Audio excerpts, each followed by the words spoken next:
একটা মজার জিনিস দেখাই। তো আমি বিকেলবেলা ছাদে বসে বসে সিমের বিচি খাচ্ছিলাম।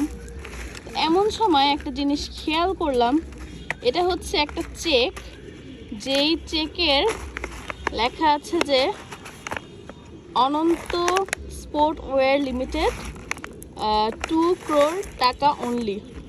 তো এই যে প্রাইম ব্যাংকের চেক, 2 কোটি টাকার চেক, এই চেক দিয়ে বানানো হয়েছে হচ্ছে ঠোঙা, আর সেই ঠোঙায় আমি খাচ্ছি হচ্ছে সিমের বিচি।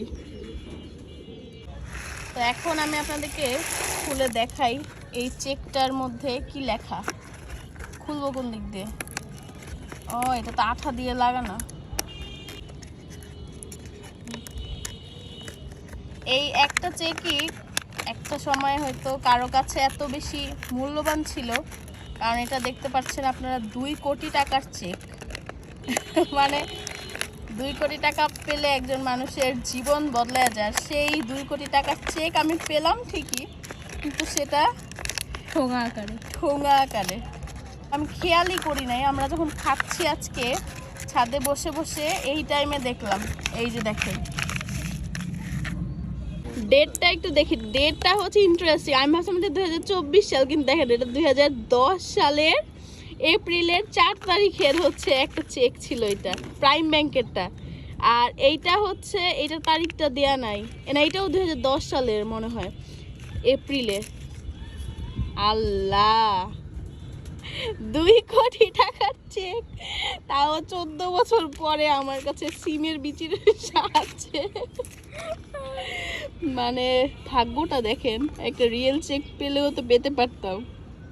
মজার বিষয় কি দেখেন, এইখানে অ্যাকাউন্ট নেম, এই যে অনন্ত জিন্স ওয়্যার লিমিটেডের অ্যাকাউন্ট নেম, তারপর সাইন, সব কিছু আছে। মানে এটা একটা রিয়েল চেক। এই যে ম্যানেজিং ডিরেক্টরের সাইন আছে এখানে। এই দেখেন 2 কোটি টাকা। দেখেন এখানে 2-এর পর এতগুলো শূন্য যে আমি গুণে শেষ করতে পারতেছি না। তো বিষয়টা হচ্ছে যে ব্যাংক যে তাদের এরকম কনফিডেন্সিয়াল ইনফরমেশন এরকম ভাঙাড়ির দোকানে দিয়ে দেয়, এবং এই যে অ্যাকাউন্ট নাম্বার, তারপর হচ্ছে সাইন, এই বিষয়গুলো যে আমরা মানে একটা কাগজের ঠোঙায় পেলাম, তাও সিমের বিচির সাথে, আমার মনে হয় যে ব্যাংকের এরকম পার্সোনাল কনফিডেন্সিয়াল ইনফরমেশন শেয়ার করা উচিত না। আপনাদের এই বিষয়ে কি মন্তব্য কমেন্টে জানাবেন। কিন্তু আমার দুর্ভাগ্য দেখেন, আমি 2 কোটি টাকার চেক পেলাম, তাও এই সিমের বিচির সাথে। এটা দেখেন, এটা অনন্ত জিন্স ওয়্যার লিমিটেড পে করবে হচ্ছে অনন্ত স্পোর্ট ওয়্যারকে। তো এটা কিন্তু অনেক কনফিডেন্সিয়াল একটা জিনিস, কারণ যেহেতু এখানে অ্যাকাউন্টের নাম এবং ম্যানেজিং ডিরেক্টরের সাইন সব কিছু এখানে আছে, এবং আমরা ব্যাংকে টাকা রেখে ভাবি যে আমরা অনেক নিরাপদে আছি এবং অনেক ভরসা করে রাখি, কিন্তু ব্যাংক এরকম কনফিডেন্সিয়াল ইনফরমেশন, তাও এরকম একটা চেক, 2 কোটি টাকার একটা চেক, এর থেকে বেশি অ্যামাউন্টেরও থাকতে পারে। তো এরকম কনফিডেন্সিয়াল ইনফরমেশন কিন্তু আর কনফিডেন্সিয়াল থাকছে না, সেগুলো কিন্তু ছড়িয়ে যাচ্ছে এরকম কাগজের ঠোঙার মাধ্যমে সারা বাংলাদেশে। এটা আমি জাস্ট একটা দেখালাম আপনাদেরকে। সো আপনারা এই কমেন্টে জানাবেন যে বিষয়টাকে আপনারা কীভাবে দেখছেন এবং কতটুকু সেফ আপনাদের কাছে মনে হচ্ছে বাংলাদেশের ব্যাংকিং সিস্টেম অ্যান্ড এই কনফিডেন্সিয়াল ইনফরমেশন নিয়ে। আমাদের অ্যাকাউন্টটা এখনও থাকতে পারে, যেহেতু এটা 10 বছর আগের চেক, এখন তাদের অ্যাকাউন্টটা এখনও থাকতে পারে এবং অ্যাকাউন্টে এর থেকে বেশি পরিমাণে টাকা বর্তমানে থাকতে পারে। সো জিনিসটা কতটুকু কনফিডেন্সিয়াল আপনারা বুঝতে পারছেন, এবং এরকম কনফিডেন্সিয়াল ইনফরমেশন, এরকম চেক স্পেশালি ঠোঙার মাধ্যমে বিক্রি করে দেয়া বা এরকম ছড়িয়ে দেয়া কতটুকু নিরাপদ বলে আপনারা মনে করছেন কমেন্টে জানাবেন।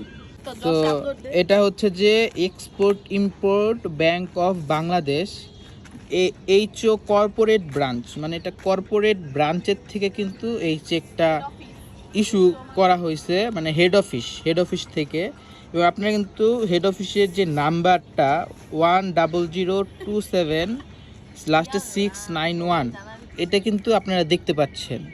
তো এটা কিন্তু ব্রাঞ্চের নাম্বার, এই হেড অফিস থেকে এই চেকটা ইস্যু করা হয়েছে। এবং এটা ডেটটা আপনারা দেখেন, ডেট হচ্ছে যে 4/4/2010, মানে আজকে 2024 সাল হলে এটা 14 বছর আগের একটা চেক।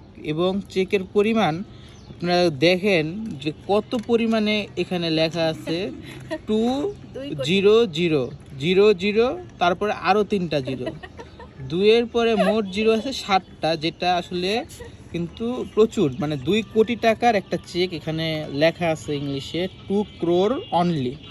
সবচেয়ে মজার বিষয় হচ্ছে যে এখানে কিন্তু আপনার যার যে অ্যাকাউন্টের অ্যাকাউন্টের নেমটা কিন্তু অনেক ইম্পর্টেন্ট, এবং সেই অ্যাকাউন্টের যে নাম্বার, সেই নাম্বারটাও কিন্তু লেখা আছে।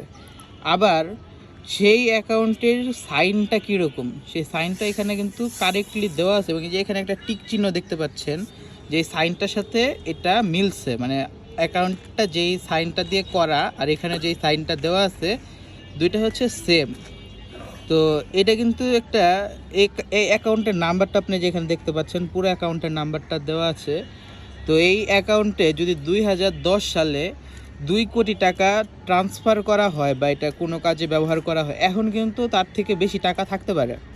কিন্তু অ্যাকাউন্টের ডিটেলস, মানে অ্যাকাউন্টের নাম্বার, নাম, অ্যাকাউন্টের যেই সাইন, সবগুলো কিন্তু আমরা এই একটা সিমের বিচি খেতে খেতে এটার সাথে যে ঠোঙা, এটার সাথে কিন্তু আমরা পেয়ে গেছি।